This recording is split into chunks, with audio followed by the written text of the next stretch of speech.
J'ai déjà entendu parler de ça, mais pas assez d'informations dessus. Non, c'est la première fois. Je pense que vraiment c'est une question, mais ce sont des questions qui reviennent à la longueur des journées. Pour nous qui feuilletons beaucoup les réseaux sociaux, j'en ai déjà entendu parler des déchets électroniques. Seulement à la télé. Bon, j'ai entendu parler, mais j'ai jamais vu d'abord sur la place où quelque part ils sont faits. Bon, à mon humble avis, pas vraiment. Les déchets électroniques font référence à tout ce qui est comme appareil usagé.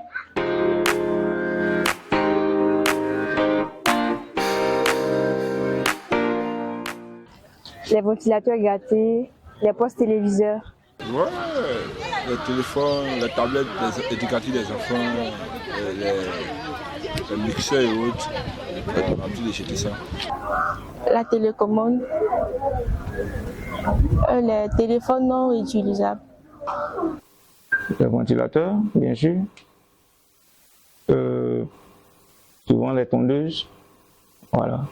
Le poste radio aussi. Voilà. Ventilateur, mixeur, avec les vieux téléphones aussi.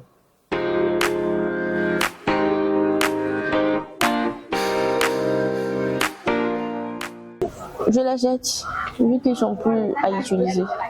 Bon. Généralement, je les brade avec les gens qui achètent les appareils électroménagers. Ah vas-y, on les jette dans les poubelles. Voilà. Ou bien on donne ça, on appelle ça communément nous en Côte d'Ivoire, les Samakolo. Ceux qui passent et puis on dit les Samakolo gâtés. Voilà. On les met dans la poubelle avec les autres ordures. Dans nos jargons, on appelle ça gâté. Voilà, c'est un peu comme nous faisons, c'est pour ça que c'est. On les jette dans une poubelle du quartier. Bon, souvent je les garde. Ou bien souvent si je vais soit chez le réparateur, on veut peut-être de faire un troc.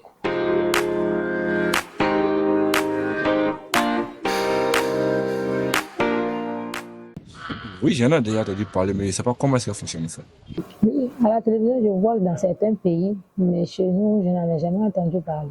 Je ne dirais pas non, puisque vraiment on voit souvent des vidéos dans lesquelles les gens essaient de prendre au moins certains vieux appareils, ils essaient de recycler et puis voilà, ils essaient de remettre ça sur le marché. Dans la mesure du possible, je pense, mais je ne sais pas comment.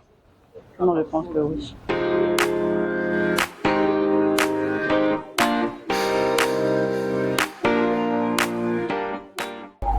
Oui, il y a beaucoup de points. Bon, il y a un endroit, ils sont là-bas, on appelle ça à la casse. Voilà, tous les vieux trucs que tu voulais, tu peux aller là-bas.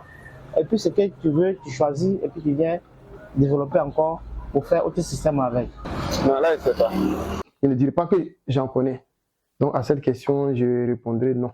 Oui, j'en ai eu un repère au niveau de l'université de Cocody. Voilà, j'ai été pour au moins 3 ans, 4 ans de formation. Et de mon passage, j'ai vu un coin où on sensibilisait pour le recyclage. Mais j'ai jamais jeté un coup d'œil à l'intérieur.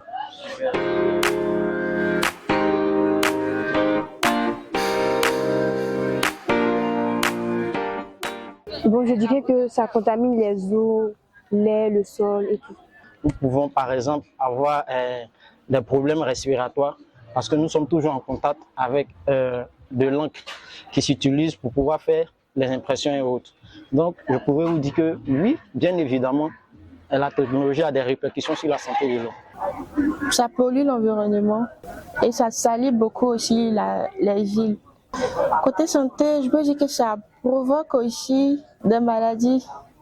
Bon, sur la santé, je ne sais pas, je ne peux pas trop me prononcer, mais je sais par contre sur l'environnement, puisque généralement ce ne sont pas les déchets qui peuvent être absorbés par la nature. Donc du coup, certainement que ça va laisser des traces. Mais bon, je n'ai pas plus d'informations que ça. Oui, attends, on dit quand c'est trop dans la maison, à quoi les trucs sont dedans, souvent ça rend malade. Quand on ne sait pas manipuler ces déchets-là, ça peut créer des cancers à la longue aux personnes, aux êtres humains, et ça dégrade aussi l'environnement.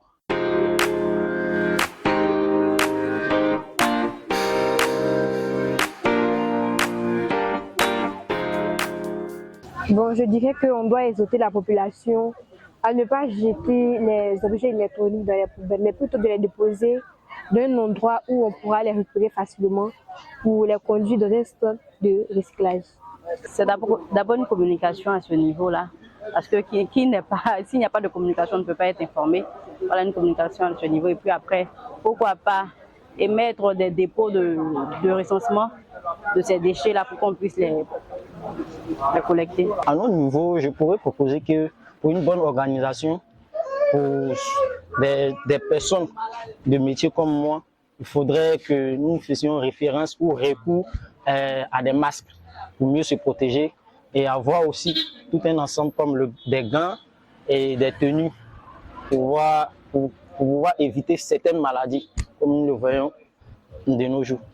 S'il existe un centre de gestion efficace, je pense que depuis, il y a une sensibilisation au niveau des communes et des communautés pour qu'on sépare déjà les déchets électroniques des déchets ménagers pour qu'on puisse gérer plus efficacement et le recyclage. Il faut la formation. Voilà. La personne qui n'a pas fait la formation, il ne peut pas savoir que ça peut rendre malade. D'abord, c'est de faire une forte sensibilisation pour que les gens sachent que ça existe un centre de recyclage des déchets électroniques d'abord. Et si possible, avoir aussi des informations sur les risques que nous prenons à les jeter n'importe comment. Bon, pour une meilleure gestion, je pense qu'il faut d'abord sensibiliser, puisque nous ne sommes pas nombreux à savoir. Voilà. Et encore, on ne connaît pas encore le projet. Donc, il faudrait que la population soit informée. Pour ça, en tant que technicien, je me souviens très bien que mon professeur de télécom qui me disait que les téléphones qui sont là, quand les gens les fabriquent, c'est pour tout au plus 5 ans. 2 ans pour le filtre, pour le fil d'écoute, on doit changer. Mais ici, en Côte d'Ivoire, souvent, on a un téléphone 5 à 10 ans, on utilise. Mais ça, ça a vraiment des répercussions sur notre santé. Donc, pour ça, je pense qu'on doit essayer de revoir vraiment nos appareils. Si on doit mettre des durées de vie, les dates de péremption, ça serait encore plus intéressant l'utilisation de nos différents appareils.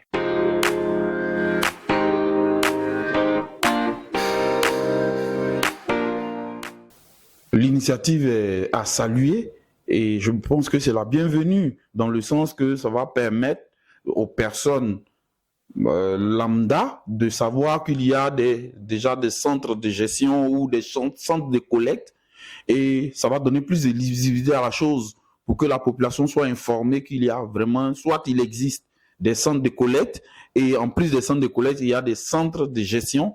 Je pense que ça va innover dans ce sens et ça va permettre à la population d'en savoir un peu plus. Mais je pense qu'il devrait encore avoir plus de communication autour pour que le maximum de personnes soient touchées. Que maintenant, au jour d'aujourd'hui, presque tout le monde utilise les appareils électroniques. Et quand ils deviennent des déchets, beaucoup parmi nous ne savent pas trop quoi en faire. Donc, on les jette comme ça. Je pense que s'il y a une plus grande information autour de la question, pour que ça puisse toucher le maximum de personnes. Je pense que c'est une bonne initiative, une très bonne initiative. Et cela va permettre à tous ceux qui seront présents de prendre de nouvelles informations et de mieux s'adhérer dans la chose et de mieux aussi s'organiser pour pouvoir avancer. C'est une très bonne initiative.